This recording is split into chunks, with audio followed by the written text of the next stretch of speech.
nous sommes sauvés par nos propres efforts. Est-ce en s'efforant beaucoup que l'on est sauvé, ou est-ce par l'élection de Dieu? Concernant cette question, il semble que sur les deux aspects la Bible apporte son soutien, si l'on s'en tient strictement la Bible. Le Seigneur dit aussi, le royaume des cieux appartient à ceux qui font des efforts. On l'obtient par l'effort. Le Seigneur dit aussi, frappez sans cesse et vous recevrez. Pourtant, il y a aussi la Bible qui dit, seuls ceux que Dieu a choisis l'obtiennent. Alors au fond, quel point de vue est le bon? En réalité, ceux que Dieu a choisis l'obtiendront. Alors ceux qui font des efforts, ne l'obtiennent-ils pas? Ceux que Dieu a choisis, ils s'efforceront de croire au Seigneur. Si c'est une personne que Dieu ne choisit pas, ses efforts ils ne consisteront pas à croire au Seigneur. Par exemple, certains Juifs que Dieu n'a pas choisis. Ils s'efforcent d'étudier la loi, s'efforcent de vouloir, selon la loi, obtenir le salut, mais ils ne veulent pas accepter Jésus. Par conséquent, pour ceux que Dieu ne choisit pas, la direction de leurs efforts est erronée. Ils n'ont pas dirigé leurs efforts vers le fait de suivre le Seigneur de toute leur force, mais ils s'efforcent d'étudier la loi, s'efforcent de suivre la loi, voulant obtenir le salut par la loi. C'est pourquoi Héber dit, le royaume des cieux appartient certes ceux qui font des efforts. Ce sont ceux qui s'efforcent de franchir la porte étroite, qui y entrent. Cela qui vaut, le royaume des cieux est obtenu par l'effort de ceux qui croient en Jésus. Et ceux qui s'efforcent de croire en Jésus, qui sont-ils? Ce sont les élus. Ils s'efforceront de croire au Seigneur. Mais si ce n'est pas une personne choisie par Dieu, elle fait aussi des efforts, mais ces efforts, justement, ne sont pas pour croire au Seigneur, mais pour soigner du Seigneur. Eux, ils veulent utiliser la loi pour remplacer le Seigneur Jésus. Madame, aujourd'hui, les Juifs du Moyen-Orient, ils font aussi beaucoup d'efforts. Ceux qu'ils appellent rabbins, ils s'efforcent de construire le temple, s'efforcent de vouloir bâtir le troisième temple. Or, construire le troisième temple, c'est éloigner les gens de Jésus, car Jésus est plus grand que le temple. Jésus est le temple de Dieu. Aujourd'hui, parmi nous, frère Héber, je me suis rappelé par hasard d'un événement d'il y a des années. C'était, semble-t-il, en vain. C'était peut-être en 2019. Ou en 2020.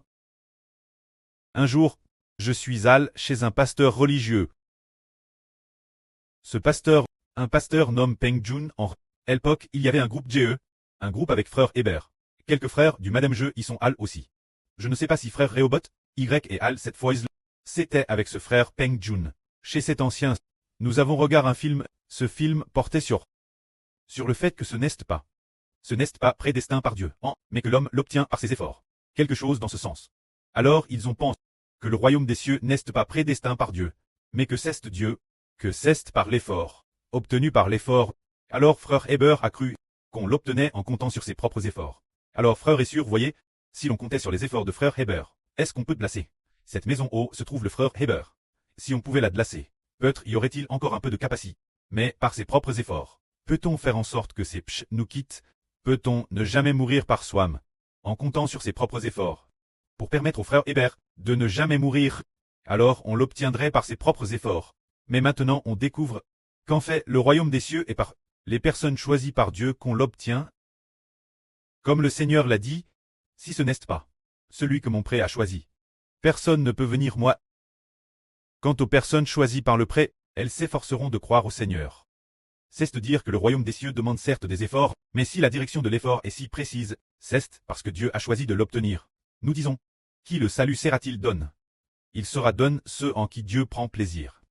Aux personnes choisies par Dieu pour l'obtenir, et non par ses propres efforts. C'est par l'élection de Dieu qu'on l'obtient, tout comme nous voyons aussi beaucoup de gens faire de grands efforts, et de nombreux pasteurs de la religion font aussi de grands efforts. Peut-être qu'ils s'efforcent normand, on découvre que leurs efforts consistent à amener les gens vers la religion, pour faire de leur église une grande église, pour que leur religion soit plus grande que les autres religions. Tel est le but. Mes frères et sœurs, en venant ici chez le frère Héber, on découvre que l'homme ne devrait pas appartenir à la religion, mais appartenir au royaume des cieux. Appartenir au nom de Dieu, du Christ et du Saint-Esprit. Alors leurs efforts sont tous contraires Dieu. Au contraire, Dieu va réduire leurs efforts, au nom, de sorte que leurs efforts, pour battre ses enfants, se tournent plus vers Israël. On découvre alors que ce sont les personnes choisies par Dieu qui l'obtiennent. Que la gloire soit auprès et au Seigneur. Puisque Dieu nous a choisis, efforons-nous d'agir, afin que l'élection du pré-céleste puisse être glorifiée. Amen.